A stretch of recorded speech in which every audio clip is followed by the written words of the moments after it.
I'm Dave Greenwood, and this is Overcoming Distractions.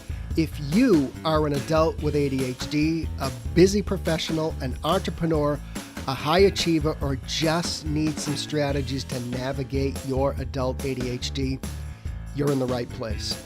Who am I?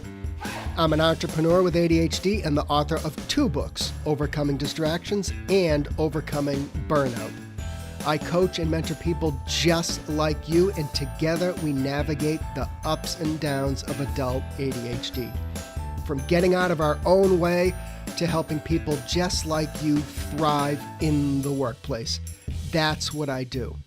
Want more info on working with me? Hit overcomingdistractions.com. Ready? Let's get to today's podcast. All right, gang, we're back. And if you haven't figured it out yet, executive functions pretty much rule our ADHD lives, right? That's remembering to brush your teeth, find your car keys, your working memory, planning your day, switching from one thing to the next, understanding time, you name it. We live by our executive functions. And if those of us with ADHD don't understand this, we don't get a handle on improving our executive functions, it's going to make it very challenging for us to get through work, our home environment, our relationships, everything in between. So if you've listened to me for even a few episodes, you know we keep it street smart here. We get right back to the basics sometimes, because I think that's where many of our challenges are solved. So that's what we're doing today. And we are going to talk executive functions 101. And I think if we get the basics down and understand them and learn how to implement those kind of street smart approaches, I think we go a long way in improving not only our personal lives, but our professional lives. So back on the podcast, I haven't had you here in a while, is Dr. Lara Honos-Webb, clinical psychologist, author, I might add co-founder of Bonding Health, which is an app for helping children with ADHD. That's correct, right? Yeah, that's right. It's for parents, but also we could call it dyadic. That's for parents to help their kids. Yeah, cool. Awesome. And then, of course, you are the author of Brain Hacks, Life-Changing Strategies to Improve Executive Functions, and the new book, 6 Super Skills for Executive Functioning. Did I get that right? That's right. Cool. Thank you. Awesome. So I would say there's probably nobody better to talk about this. So how have you been? It's been a while since we chatted. Yeah, been really good. I mean, we were kind of chatting beforehand. There seems to be some sort of a cold sweeping the nation. The planet. And being out here, I mean, this is kind of not breaking news, it's post news, but living in the San Francisco Bay Area, we had our first hurricane force winds. Oh, yeah. So that was an adventure. I saw that. And what was it? The PGA tournament, they just shut it down. I saw that. So yeah, that's unusual. So, and Bonding Health is going well. I know this is a podcast for adults with ADHD, but that's a great thing that you guys are doing, and that's continuing to make an impact. So we're officially a revenue generating company. We launched Screen Fiends, which is an online course about how to manage screen time, and we just launched it and also getting some sales, so that's going great. So I would imagine, and I know we're going to talk about executive functions, but if people are listening to this and they have children with ADHD, that would be a great resource, right? Exactly. And I mean, when you think about screen time, when we're talking about executive functioning, what is more disruptive to our executive functioning than screen time? In the palm of our hand, we have access to every social media, anything we want. It's a portal into distraction, is a way to call it. Yeah.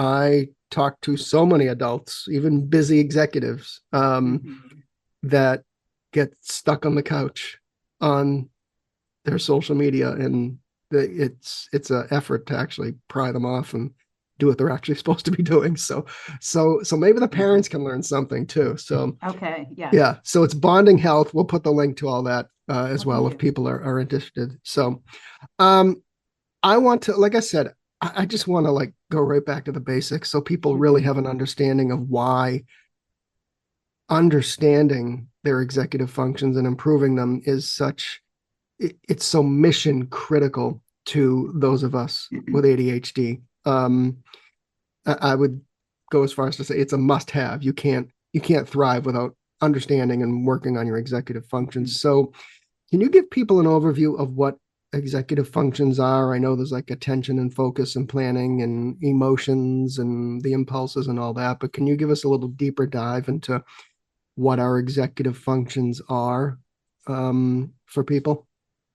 Yeah. I mean, one way to think about it is being the boss of your brain. And the example of sitting on your couch scrolling through social media is an example of not being the boss of your brain. And so, what goes into those, spending our time that way? And of course, everybody is spending time, but it's when you're disrupting your life and creating impairments in functioning because you're doing it too much. So, when you think about ADHD, well, I'll just go through the 5 executive functions. And then, of course, there's a lot more. I like to sort of just make it a little bit simpler. Mm, So, paying attention is one of the executive functions. So this is like the positive side of it. And impulse control is an executive function as well. And so there you have ADHD kind of in 2 of those executive functions. But of course, all of the executive functions will show up in ADHD.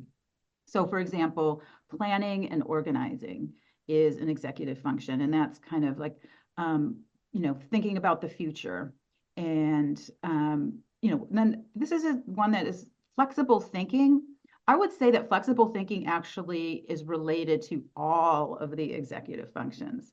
So, like for example, for boosting attention, flexible thinking might mean, how am I going to feel about this a week from now that, I just was, doom scrolling through Twitter for 3 hours. yeah, And so flexible thinking is kind of finding is like, is this the best use of my time? And beginning to, not getting kind of into that groove or that you can't get out of. And then the 5th executive function that I'll talk about is emotional regulation. And emotional regulation is also related to all of those. Can you pay attention, for example, if you're really, really upset about something that someone said to you at work, or that your kids left the dishes in the sink when you told them to do the dishes?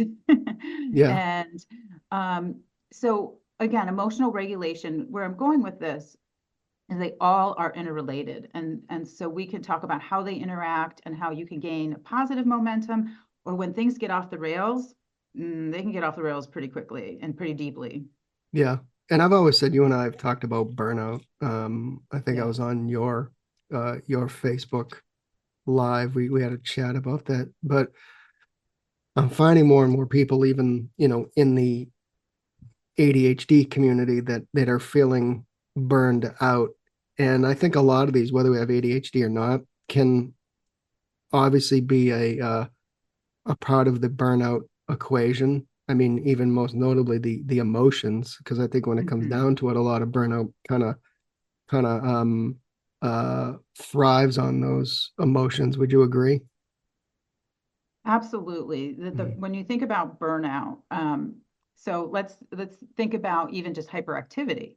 Okay. And I know that's not an executive function, but the hyperactivity is like this kind of, you always have to be doing something. And the problem with the hyperactivity is it may be very unfocused. It may Yeah, not be directed in the highest priority. And so one of the things, that probably a really quick thing that anyone can ask themselves, and maybe even set your phone to create a reminder, what's my highest priority now? And then people should really spend some time thinking about what are my highest priorities out of all of these things. And they may actually just want to like talk with your friends, talk with a spouse, talk with coworkers. And if you're not exactly clear about what is the highest priority, because it's so typical, for people with ADHD to, find something that's a really low stakes or easy to do, but not a priority. Yeah. And you might feel like you're making some progress, but if you're not doing that thing that's going to get you in trouble, for example, we're in tax season, right? So, oh, I don't feel like doing my taxes, but what I'll do is I'll go organize the garage, which would be a great thing for anyone with ADHD, but they're Or kind of not. convinced. I would rather organize my garage than do my taxes. And well, hey, maybe that's a brain hack right there. I know, really. During tax season, you get your whole life together, but you don't get your taxes done. Right. Um, so there's some flexible thinking there.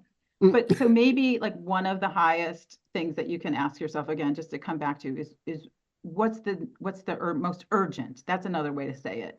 What actually has a deadline and has pretty high stakes if I don't get it done? So these are some questions you want to start to ask yourself, because that's where the impulsiveness can lead to, I feel like doing that right now. Right. And I think I would add too that like if you you're a busy adult and you have a bunch of things, I think also some of the things that I've chatted with people about is I have all these things, um and not only deadlines um go into that mix, but also maybe the greatest impact on your job or the company or your career, so to speak, that if I just got this thing done, as long as you weren't missing deadlines. So, and I Mm-hmm. would say that kind of falls into the mix too, is what can make the most impact in your job, so to speak. So Mm-hmm. That's um a good question. yeah, because I think it's something I've worked with people on one-on-one. What why do people with ADHD rely so heavily on fine tuning their executive functions? Um, why is it such a larger uh, challenge or topic of discussion for the ADHD brain? Well, because it comes down to,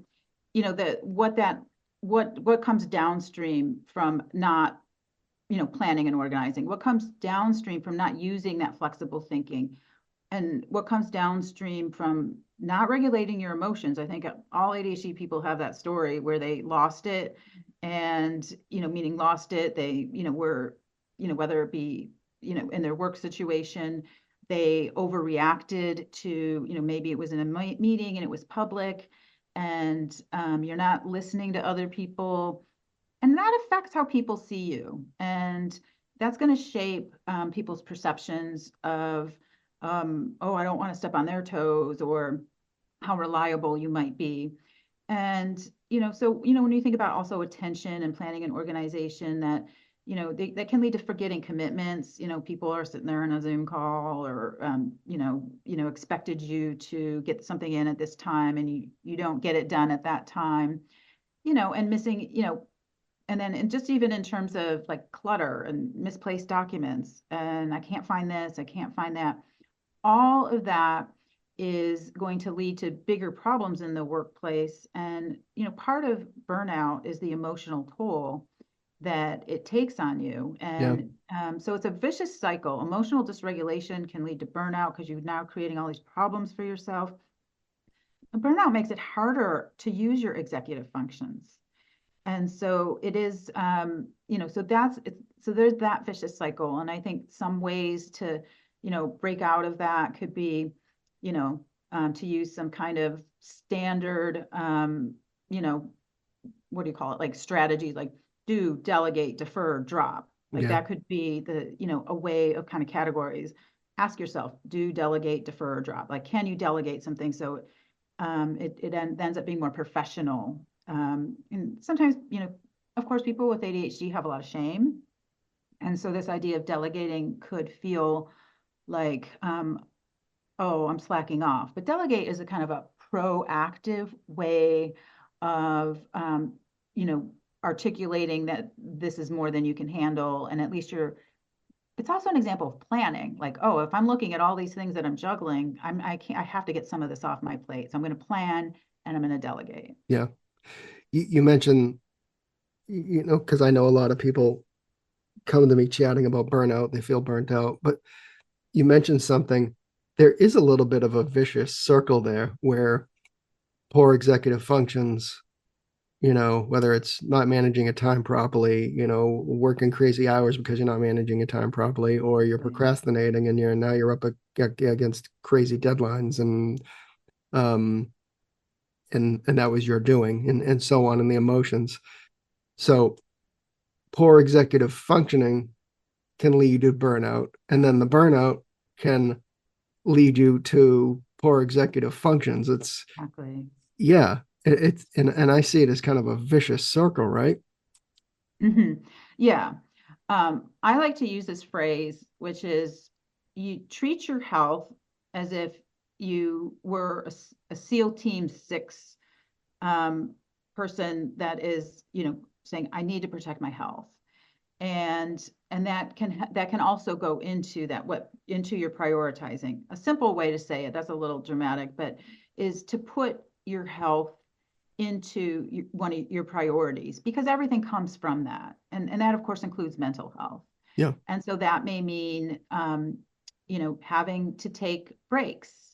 It may mean you know well, I think a big thing that can is going to be essential to everything is going to be sleep. And that can be hard to hear. A lot of people with ADHD have a hard time sleeping or have a hard time with a regular schedule. But so making, again, sleep a priority, because everything's going to come from that. Your executive functions are directly related to um, getting that sleep.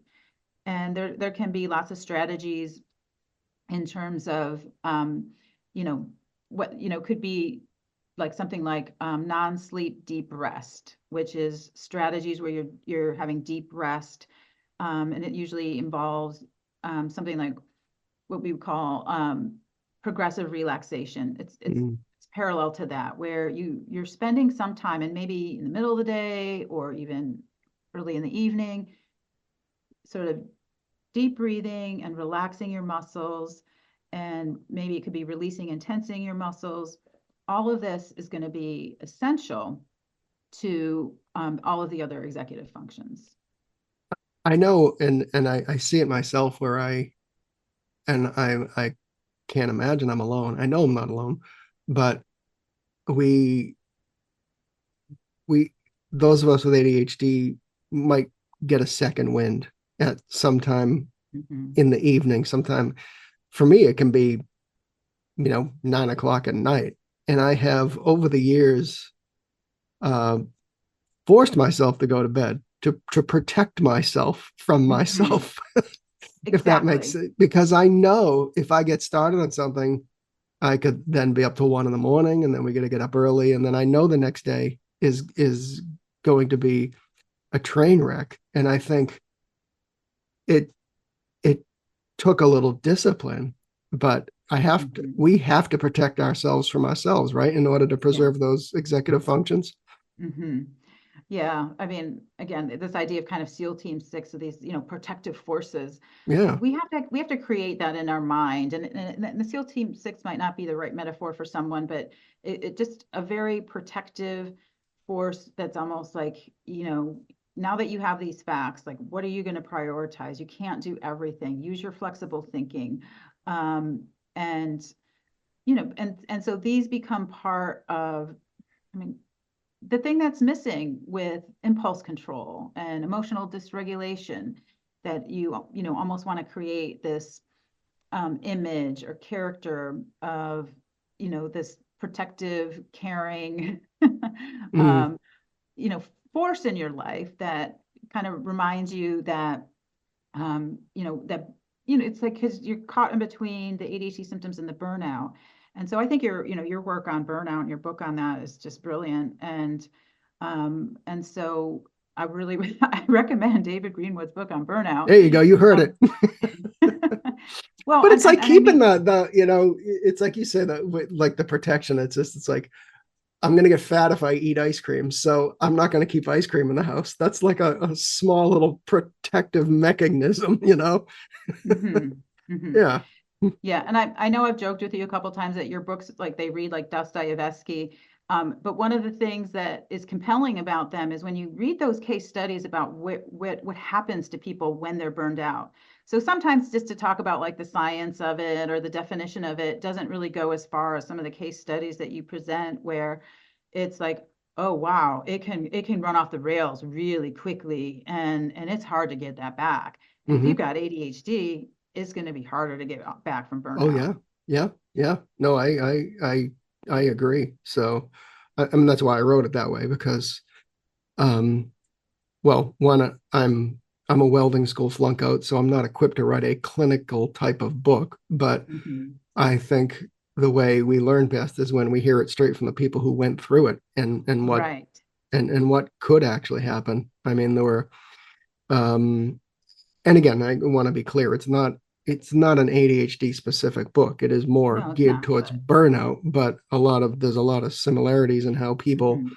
operate, such as the people pleasing and all that stuff. So Hmm. um so you touched on it briefly, but can you give us some examples of how poor executive functions can like really hinder us as adults with ADHD? I mean, like specifically, like in the workplace or our businesses, or we're even like an executive. How do these things show up that people listening can say, "Oh my God, yeah, that's me." Well, I think that, again, um, it has a lot to do with, you know, something as simple as look and listen. And so in the workplace, are you looking at people? Are you listening to them? And that's in marriages and partnerships that always comes up. But listening to people. And, I remember back into my training, we had such basic little exercises that we had to do, for being a therapist, where, I mean, even if you can get someone to sit down with you and practice this with you, where they're going to say something and you're just going to repeat it back.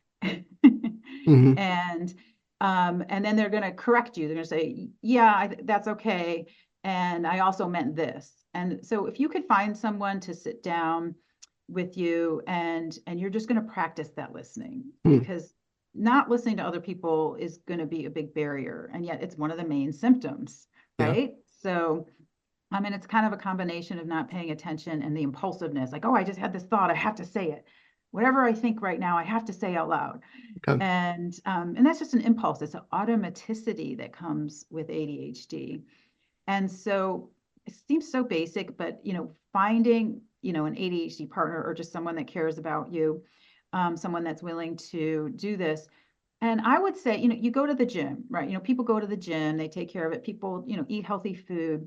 With ADHD, listening is going to be core and key to everything that follows: your relationships and your work. And if you're not listening, how are you actually going to deliver, right? I mean, if someone says, I need this, and you're like, blah, blah, blah, blah, and your mind's like, oh, that's it.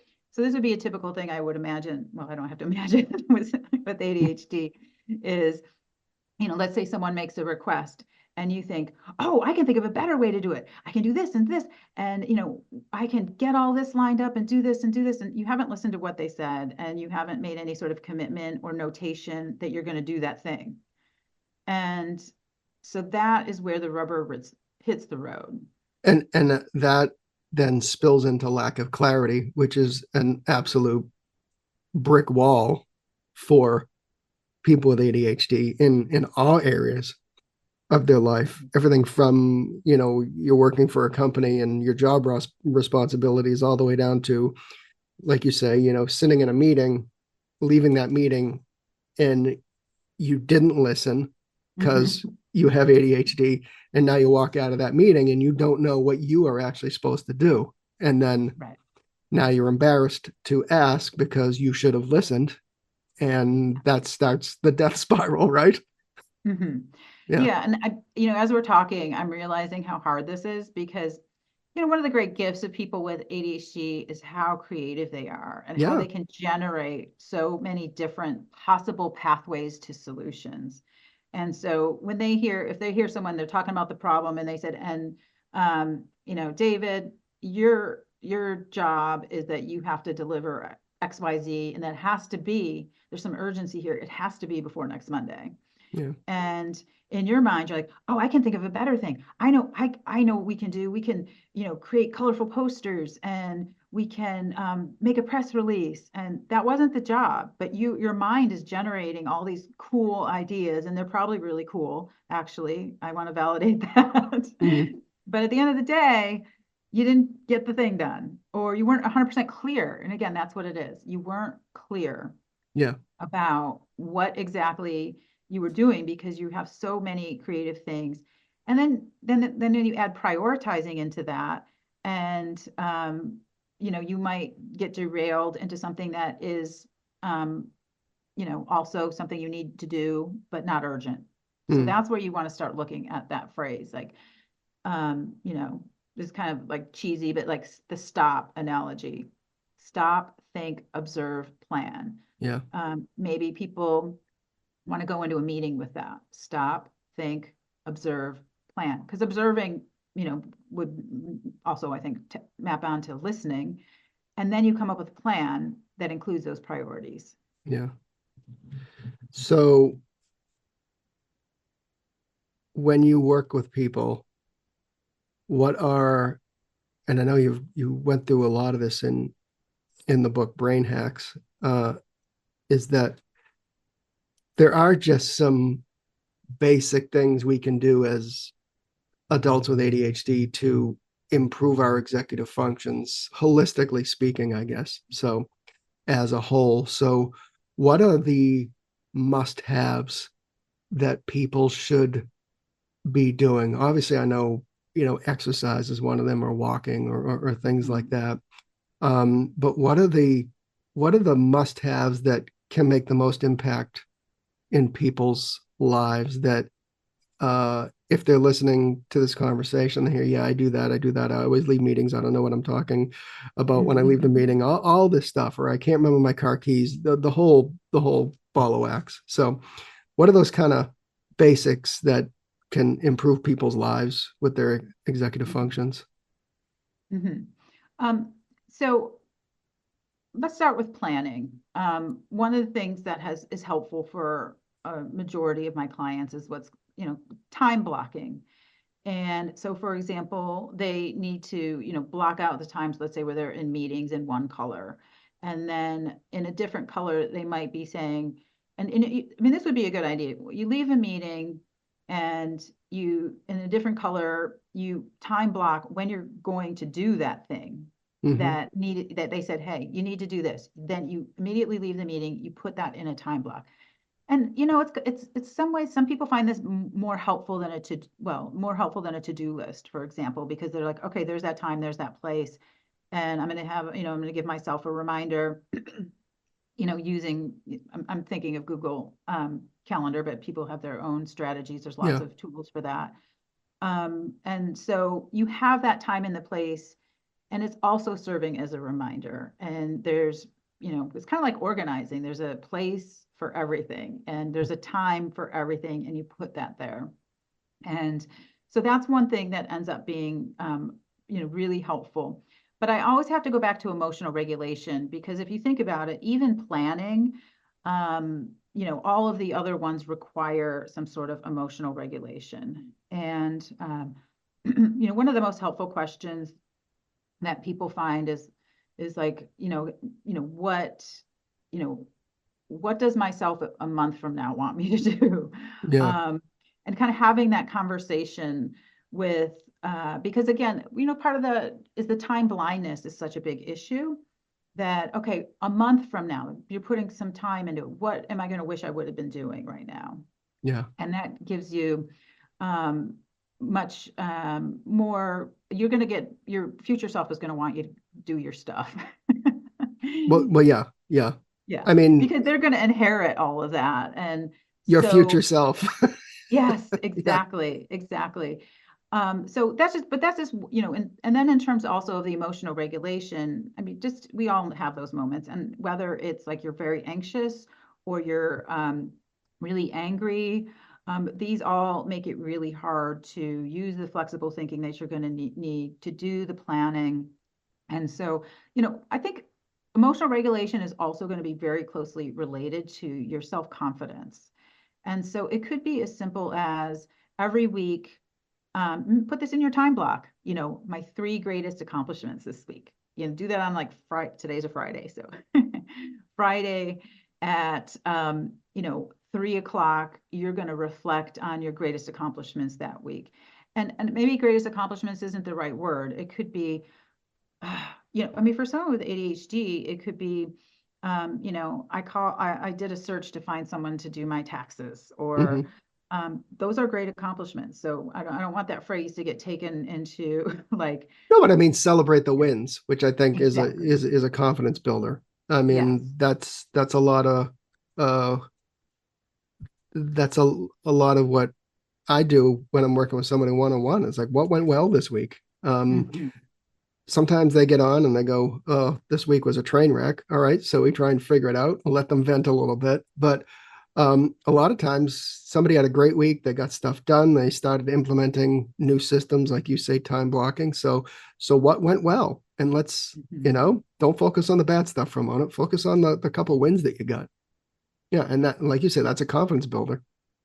Exactly. And I think it also can be important to just ask, why do I want to change? Because, we're not, everything we do affects everyone around us. And those whys could be, to have more time with my kids, or to have a better relationship with my partner. So sometimes the whys have nothing to do with productivity and organization, but are actually more motivating.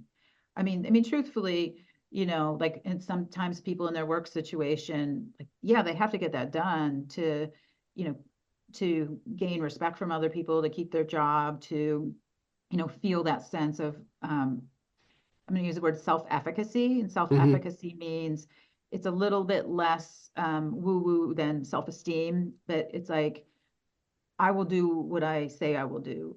I know that I'm capable of getting my goals.